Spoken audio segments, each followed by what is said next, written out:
je suis légèrement, plutôt énormément addict à cette substance qui stimule les endorphines dans le cerveau, donc qui donne en fait du plaisir. Voilà. Et donc merci beaucoup Johan pour cette belle, ce très beau cadeau, ce bel emballage de café qui est très joli. Peut-être que si vous le souhaitez, je ferai une vidéo simplement par rapport à cet emballage et aux cadeaux que vous m'envoyez en général. N'hésitez pas à mettre un commentaire si ça vous intéresse, si vous voulez un autre type d'ASMR que l'ASMR biblique.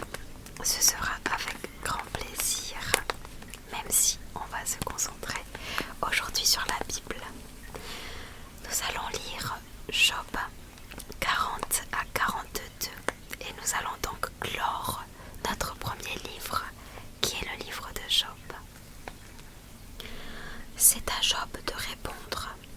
40.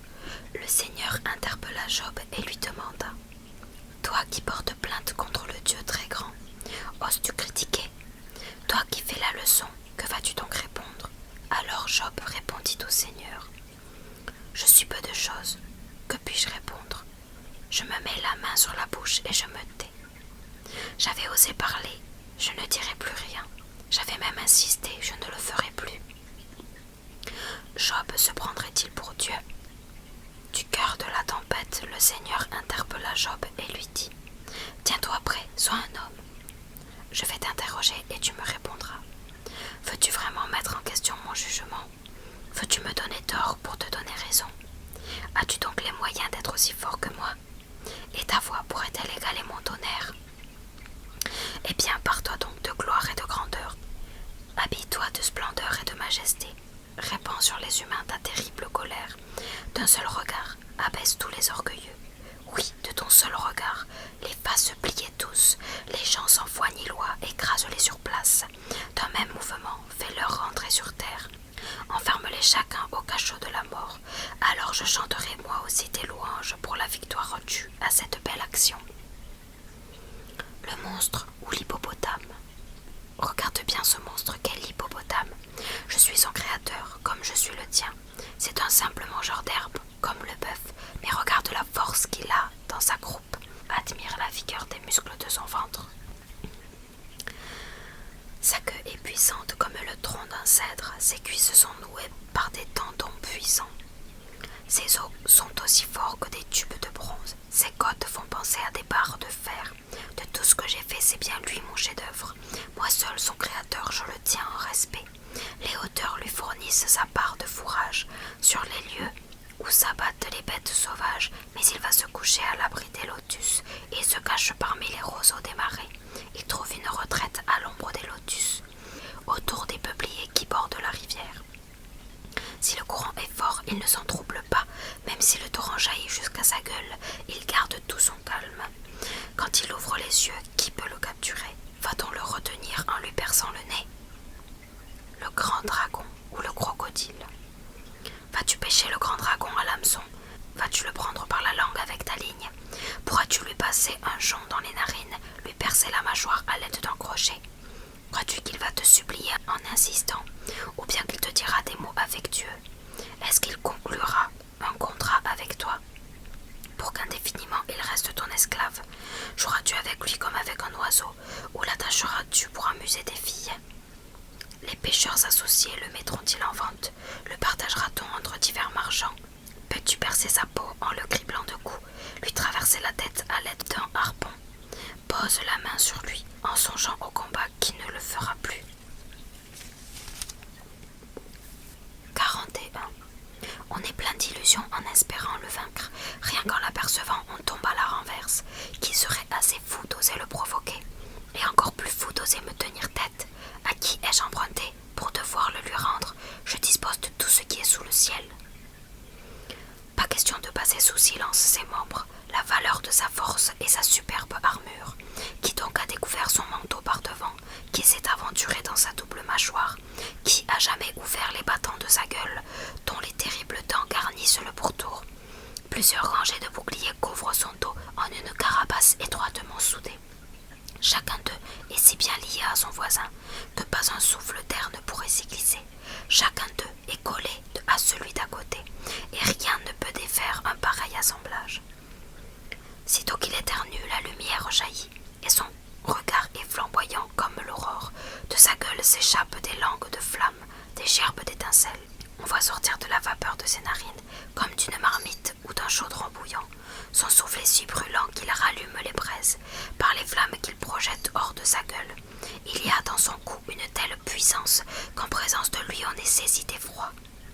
Les replis de sa peau sont tellement massifs qu'on a beau appuyer, on ne fait rien bouger. Son poitrail est si dur qu'on dirait de la pierre, dur comme la meule inférieure d'un moulin.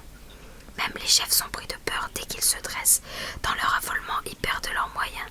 Dès que les coups d'épée n'ont pas de prise sur lui, pas plus que la sagaie, ou la lance, ou les flèches, le fer n'a pas sur lui plus d'effet que la paille, et le bronze pas plus de poids vermoulu. On ne peut pas le mettre en fuite à coups de flèche, et les pierres qu'on tire à la fronde sur lui font l'effet d'une paille. La massue n'est pour lui qu'un simple bout de paille, il est indifférent au sifflement du sabre. Son ventre est hérissé de tranchants et de pointes, il laisse sur la boue les traces d'une herse. Dès qu'il plonge dans l'eau, il la fait bouillonner, il transforme le lac en un brûle parfum. Derrière lui reste un sillage lumineux, chevelure d'argent flottant sur l'eau profonde. Sur la terre, il n'a pas son pareil, il est fait insensible à la peur, il défie du regard les plus grands adversaires. C'est lui, le roi de toutes les bêtes féroces. Job avoue son incompétence. 42. Alors Job répondit au Seigneur: Je reconnais que tout est possible pour toi. Je sais qu'aucun projet ne peut t'embarrasser. Tu l'as dit, j'ai osé rendre tes plans obscurs à force de parler de ce que j'ignorais. Je l'avoue, j'ai parlé d'un sujet trop ardu. Je n'y comprenais rien et je ne le savais pas. Écoute, disais-tu, et laisse-moi parler. Je t'interrogerai et tu me répondras. Je ne savais de toi que ce qu'on m'avait dit. Mais maintenant, c'est de mes yeux que je t'ai vu. C'est pourquoi je retire ce que j'affirmais. Je reconnais avoir eu tort et m'humilie, en m'asseyant dans la poussière et dans la cendre. Le Seigneur rétablit Job. Quand le Seigneur eut fini de parler avec Job, il dit à Eliphaz de Théman: Tu as provoqué mon indignation ainsi que tes deux amis. Contrairement à mon serviteur Job, en effet, vous n'avez pas dit la vérité sur moi. Maintenant donc, procurez-vous 7 taureaux et 7 béliers et allez trouver mon serviteur Job.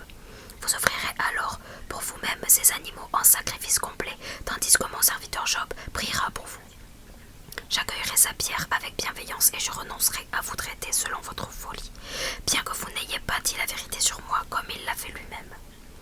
Eliphaz de Théman, Pilbad de Chouba et Zophar de Nahama allèrent donc faire ce que le Seigneur leur avait dit, et celui-ci accueillit avec bienveillance la prière de Job. Tandis que Job priait pour ses amis, le Seigneur le rétablit. Il doubla même les biens que Job avait possédés.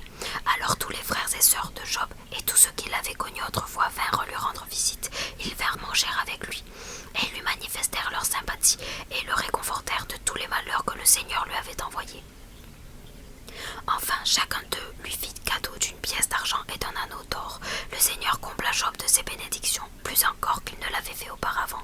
C'est ainsi que Job eut 14 000 moutons, 6 000 chameaux, 1000 paires de bœufs et 1000 ânesses. Il eut aussi 7 fils et 3 filles. Il nomma la première Yemima, la seconde Kessia et la troisième Kéren Apouk. Dans tout le pays, on ne trouvait pas de femmes aussi belles que les filles de Job. Leur père leur réserva une part d'héritage au même titre qu'à leurs frères. Après cela, Job vécut encore 140 ans, et il put voir ses enfants, ses petits-enfants, tous ses descendants jusqu'à la 4e génération. Rassasié de sa vie, il mourut à un âge avancé.